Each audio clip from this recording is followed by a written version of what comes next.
Ganitong content ang gusto ko kaya hala, pira. Magpaalmusal ka muna buknong kahit wala ka pang kita. Madali lang naman mag-almusal basta may pera, di ba? Basta may pera ka lang, pwede mong unahin ang iba. Pero cellphone dyan ka muna. Papasok lang ako saglit sa 7-Eleven para mamili ng kailangan kong bilhin. Mga magtitiis sa lupang sinilangan, ako'y muling magbabalik.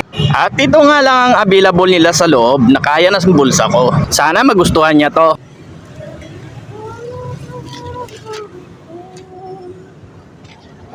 At dito ko na rin ilagay yung kunting cash. Kaya tara na, baka gutom na ang ating bida.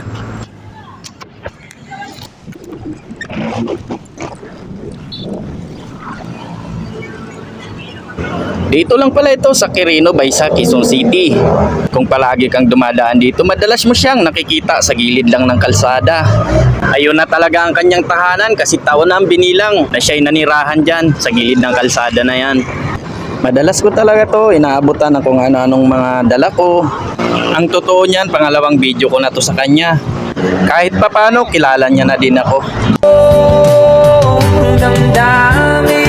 Yun lang, pati sapatos ko kursunada din pala ni tatay.